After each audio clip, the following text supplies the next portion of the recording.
Well, you know what? It's so hard to believe. We are actually on February the 18th. And before we get started, there's a couple things I have to say. Number one, I have to say happy anniversary to my husband. In 2 days, my husband and I will be celebrating our 20th anniversary.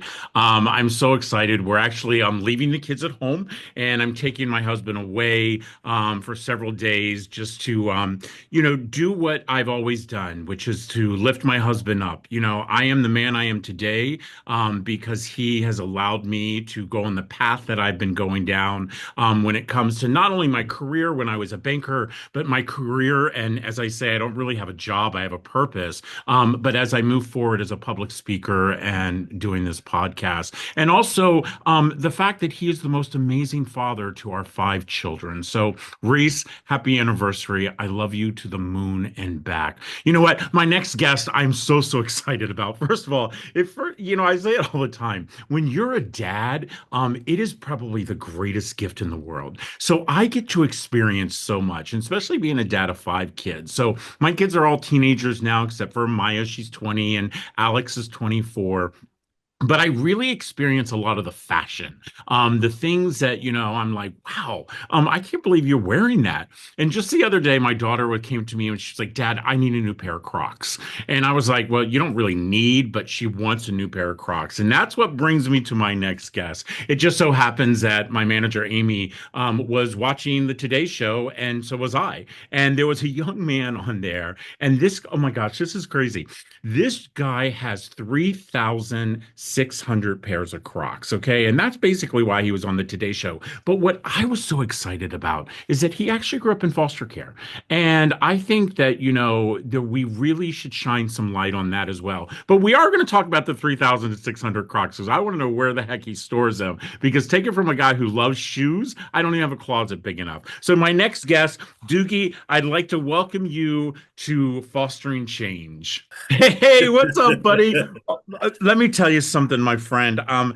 There's nothing better. I absolutely love this picture that I have you sitting, laying there in this closet with 3,600 pairs of Crocs. Okay, you've got to tell me before we get into the fact that you did actually were in the foster care system. I want to know how the Croc fetish started. So what's interesting about that photo, so I'm actually, as of this exact second, so the count changes all the time because, I'm always hunting down new pairs. I'm at 3,609 pairs of Crocs. And when you look at that photo, you can't really fathom how many Crocs. There's only about 100 in that photo. What? Yeah, only about 100 pairs of the entirety of the collection. So if you want, I could just jump right into how I became I this want to know. I want to larger than know. life I Croc know fan. my watchers, my viewers and listeners, they want to know. I mean, you're the croc man. My kids, and I have to tell you real quick, I told my kids about you, showed the picture, told my kids I was going to interview you. My kids were so excited. They were stoked. They were like, Dad, this dude is so cool. First of all, they love your tats and they think, the nose Oh. ring and, all that. And so, but to have over 3,000 pairs of Crocs, and they definitely love their Crocs. So yeah, I want to hear the story. So Crocs are timeless, okay? So it honestly it totally weaves into this whole reason why I'm here on this podcast today. I read up a little bit about you guys, so you guys do the whole foster care backgrounds and journey and that kind of stuff. So it was the Crocs was kind of born out of my foster care journey, and you're probably like, how does that correlate? How does that intersect? Well, I'm sure you yourself growing up in foster care understand that there's a lot of things that we miss out on. There's a lot of activities of daily living that a lot of us struggle to learn, and the other side of it is people just assume, and by people I mean the adults in our lives, the social workers, the role models, the teachers, etc. There's a lot of things they forget to teach us Yeah. or don't realize that we're not inherently born with that knowledge. And for example, it's learning how to tie shoes. So like as I bounced around from foster home and group home to group home, each placement, the staff members and the people there just assumed I knew how to tie my shoes because that's what everyone does, right? Everyone knows how to tie their shoes. But me personally, I'm kind of like a hands-on learner. Like if you don't show me, it's not gonna click. It's not gonna know. So I grew up just moving around. No one ever taught me how to tie my shoes.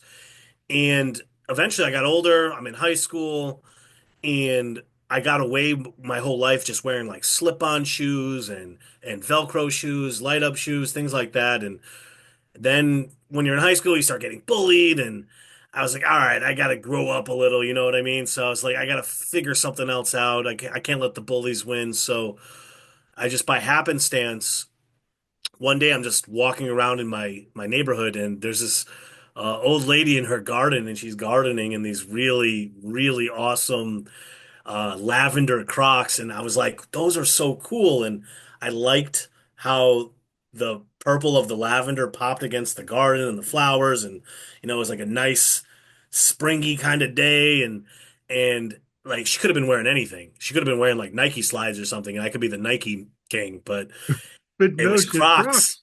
It was Crocs, and I liked that there was no shoelaces. I liked the strap, and then obviously a lot of people know the little charms that you put in the Yeah. hole. Those are called gibbets. So I got my first pair that day. I did not intend on it growing to the 3,609 pairs and counting that it is. That just kind of it's this transcendental situation where it just evolves over time.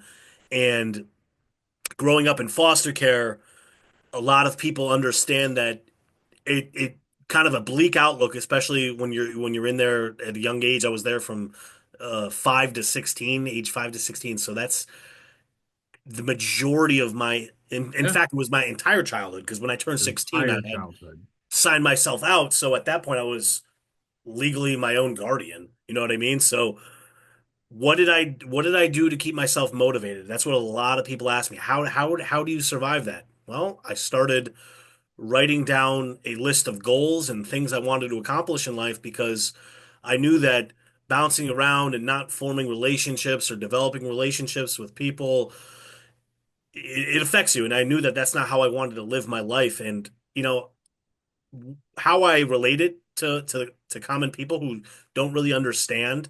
It's like every day when I went to school, I'm learning about like Newton's law of gravity and historical documents and algebra. And I'm like, I don't care about that. I don't know when my next meal is going to be. I don't know when Exactly. my next shower is. I don't care Yeah. about any of that, right?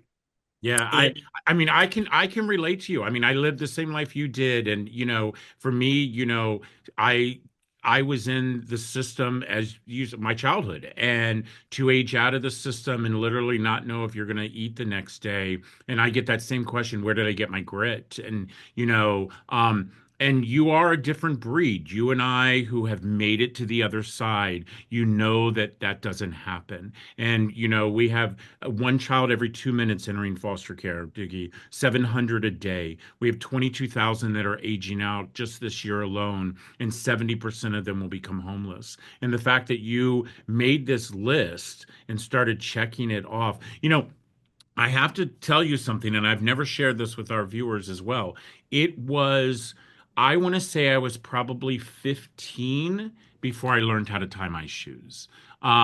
Because the same situation and I can't even believe I'm sharing this. I'm going to choke up, but because nobody stopped and set me down as a little boy and taught me. And so I remember when my children started arriving from the system. And my first four kids arrived. They were 6 months, two, and four. And one of the things that my husband and I had agreed on is that they would never wear Velcro shoes. And that we would teach them how to tie their shoes. Because I told my husband the story of being a 15-year-old and being bullied because my shoes were untied. And people would be like, why don't you tie your shoes? And, yes, yeah, and you were yes, embarrassed because I was like, I don't know how. And I didn't want to say to anybody. I it's didn't want embarrassing. Yes, but I will tell you, I had a friend, oh my gosh, and she's still my friend to this day, that I confided into her that I didn't know how to tie my shoes. And then she actually stopped and she taught me and she worked with me week after week. And I finally at 15 learned how to tie my shoes. I love that for you. It's so relatable. Like I'm over here like tearing up, just like oh my God, fine. Like you're probably honestly the first person I left foster care in 2007. You're the first person that I've related to since then. So almost 20 years, like what, 18 years ago? Wow, Wow. that's Yeah. honestly like I'm mind blown right now. And it's just like people don't understand and and I understand why they don't understand. It's so hard to fathom. What do you mean you don't know how to work a microwave? What do you mean you don't know how to work a washer and dryer? It's like again, you're not born out of the womb with that inherent knowledge of like Exactly.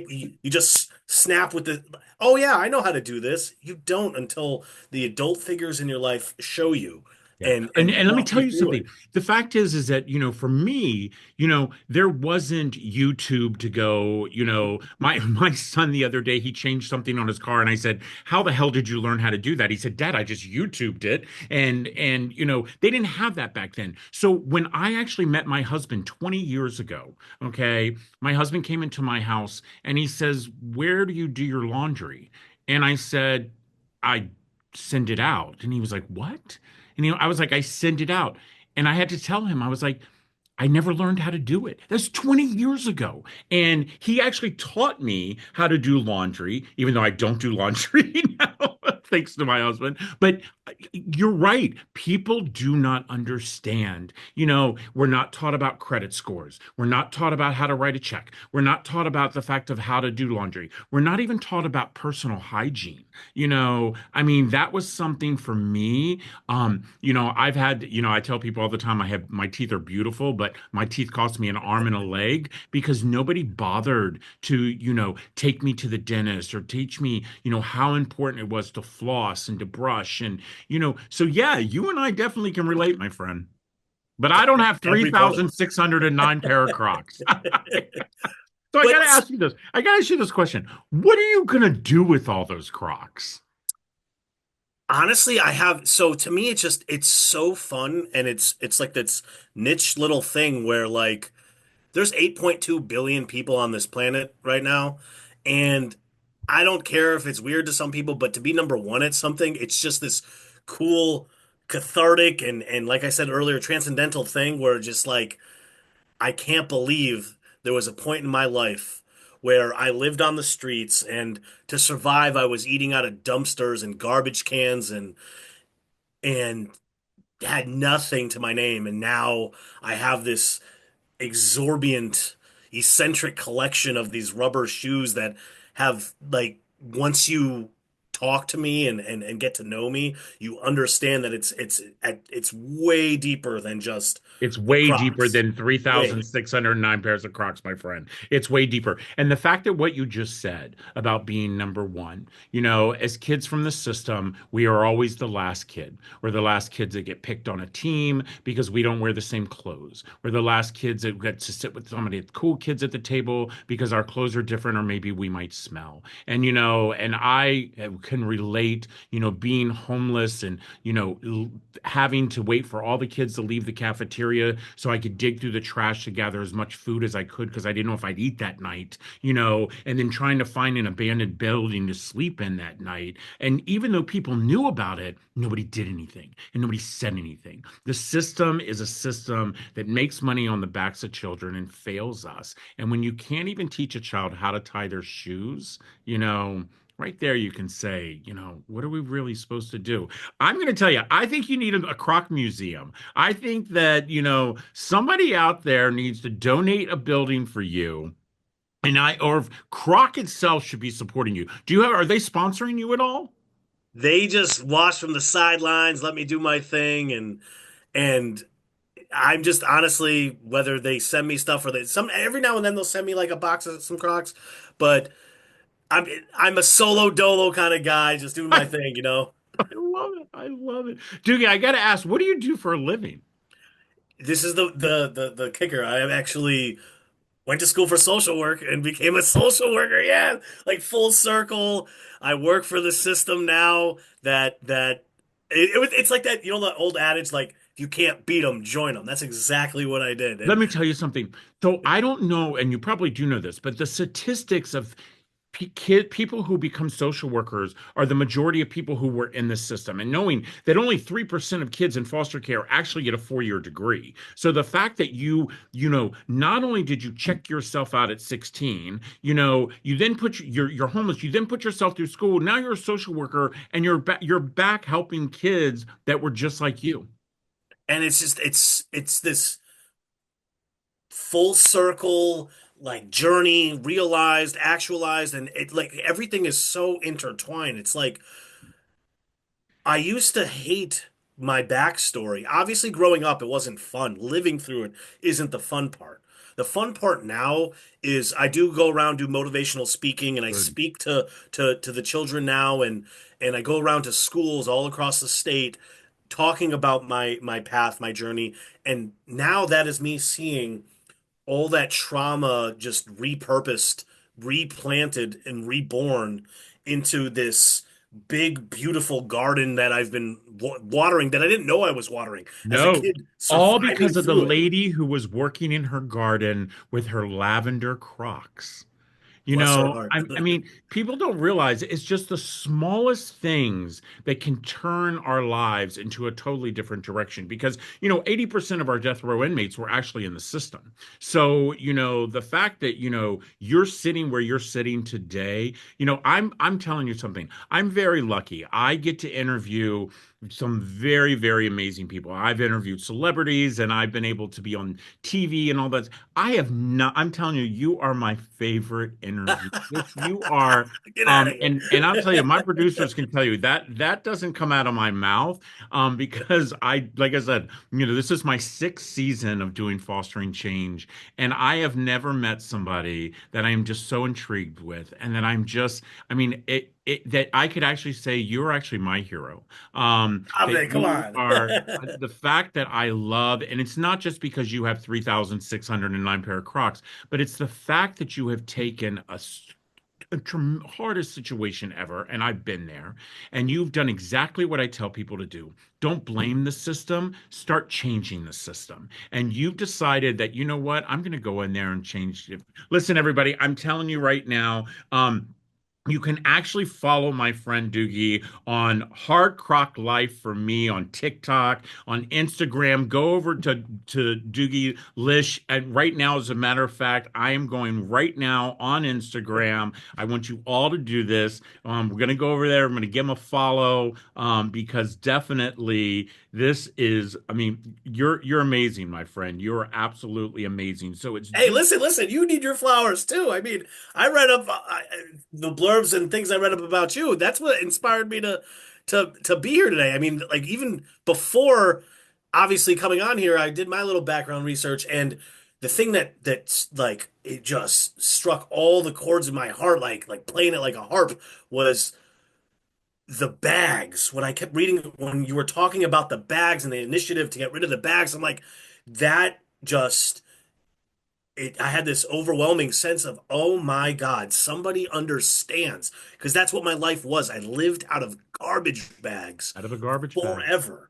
Yeah, and it makes you feel less. It makes you feel as if, I mean, that you're trash and we are second Literally. class citizens and no one cares. And I'll never forget when I asked a social worker, why are kids still carrying garbage bags? And I was, in my 40s at this time, and she said, well, what else should they carry? And I said, how about some hope and dignity? How about some hope and dignity? Everybody, listen, this is another amazing episode. I'm so, I cannot wait for this to air. I can't wait for you all to go over and show my friend Doogie much love. Doogie, I got a thing I have to tell you real quick before we end this. I do this thing where I bring on people and they co-host a podcast with me.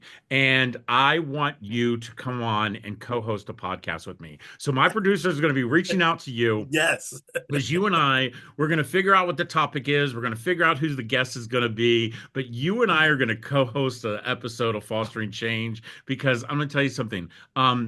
You've got a friend for life, buddy. And You do I'm too, gonna my make friend. You sure do you have too. my cell phone number, and you and I, we're gonna be text buddies. And Doogie, just thank you so much. And by the way, I'm gonna find that picture. I was telling Doogie, I have a picture of when the kids were little, where Reese bought each one of us a different pair of Crocs, and we all have our feet together, and it's a rainbow. But I'm gonna get Reese to find that picture, and I'm gonna send it to you, my friend, because we as Shears, we love Crocs as well. Everybody, listen up. You have an opportunity. Listen, my friend showed you. You have an opportunity. You have an opportunity to make a decision of whether you stay down or whether you lift yourself up. And whether that means that you need to go and gather 3,609 pair of Crocs, you do it. Because guess what? If you are a kid from the system, you are number one. You are number one because I believe in you. I know my friend Doogie believes in you, and I want you to believe in yourself. Have an amazing day, everybody. Take care.